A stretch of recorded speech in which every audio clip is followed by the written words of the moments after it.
à propos de la lecture du schéma, il y a dans tout ce passage que nous récitons tous les matins et le soir, 245 mots.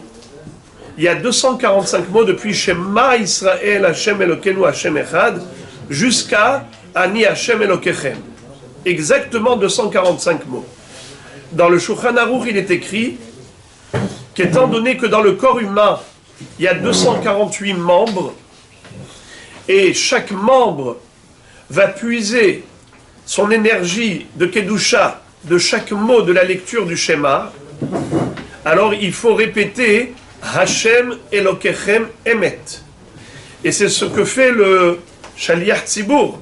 Le Shaliach Tzibur répète Ani Hashem Elokechem Emet. C'est ce qu'on dit, nous on s'arrête avec Emet, on n'arrête pas avec Elokechem. On dit Ani Hashem Elokechem et il faut immédiatement enchaîner Emet.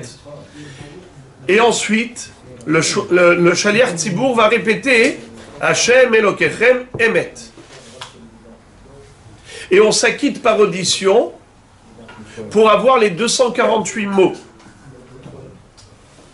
Quelqu'un qui fait la tfila biyahid, quelqu'un qui récite le schéma lorsqu'il est seul, ou bien Kriyat Shema à la mita, ou de toutes les façons on est seul dans son lit à faire Kriyat Shema. Alors pour arriver à 248 mots, qu'est-ce qu'on fait? Alors il y a une autre formule.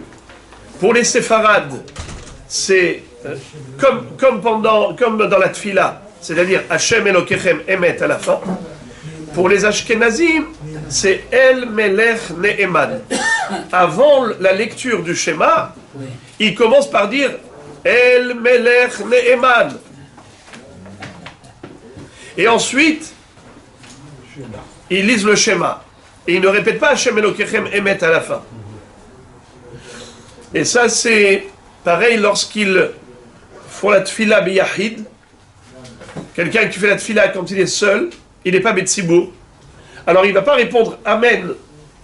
Après Baruch Ata Hashem, Aboher Be'amo Israël Be'ahava. Alors il dit à la place du Amen, El Melech Ne'eman. C'est quoi les initiales de Amen? El Melech Ne'eman. Amen. Donc, au lieu de dire Baruch Ata Hashem, Aboher Be'amo Israël Be'ahava, Amen, alors il dit El Melech Ne'eman, qui font 3 mots. Et ces 3 mots complètent les 245 mots du schéma, et c'est ce qui nous donne 248 mots. Pour un Yachid qui fait la Tfila Betzibur, nous dit, qui fait la Tfila Beyachid, nous dit le Shulchan Aruch, qu'il y a dans Emet Veyatziv, il y a 15 mots. Veyatziv, Venachon, Vekayam, Veyachar, Veneman, Veaou, Vehaviv, Venachmad, Venaim, Venora, Veadir, Umetukan, Umekubal, Veto, Veyafe. Ça fait 15 fois Vav.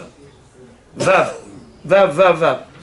15 fois Vav, ça fait combien? Vav, c'est 6. 15 fois 6 égale 90. Emet, Veyatziv, le Aleph de Emet, c'est 1. Et le Vav multiplié par 15, ça fait 90. En tout, ça fait combien? 91. 91, c'est le nom d'Hachem tel qu'il est écrit et tel qu'on le lit. Comment on écrit? Yud, Ke, Vav, Ke. Comment on le lit? Adon. Adoshem. Alors, Yud, Ke, Vav, Ke, c'est 26. Adon, c'est 65. 65 et 26, 91. Sinon, sans le Aleph de Emet, si on prend juste 15 fois Vav égale 90, 90, c'est 3 fois 26 plus 4. 26, et Yudke Vavke, c'est la valeur numérique. Il y a combien de lettres dans Yudke Vavke? Dans le tétragramme, 4 lettres. 4 lettres plus la valeur numérique des lettres, c'est 26 plus 4 égale 30. Fois 3, 3 fois le nom d'Hachem, eh bien ça nous donne 3 fois 30, 90. C'est à quoi il faut penser quand on dit Veyatzi, Venachon et Kayam. Lorsqu'on est seul, d'après, je vous lis comment dit le Shulchan Aruch.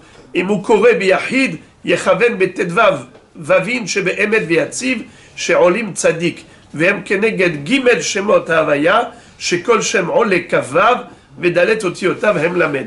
C'est extraordinaire que le Shulchan Aruch, qui généralement ne cite pas des sujets de Kabbalah, n'est-ce pas, ou des Gematariaot, il nous dit la halakha, comme ça il faut faire, comme ça il faut faire, et là il nous explique des sujets qui sont liés aux valeurs numériques des lettres, les Raché Tevot, les otiyot du nom d'Hachem, avec le Gemataria du nom d'Hachem. C'est assez rarissime. C'est dans Ilchot Kriyat Shema Siman Samech Aleph Saif Gimel. Donc on puisse être toujours mechaven dans Kriyat Shema et être mekaber alenu ol malchut shamayim et pouvoir puiser toujours nos sources dans nos kochot, nos énergies, dans des forces spirituelles de Kedushat à Torah et la Dvekut avec Hashem Yitbarach.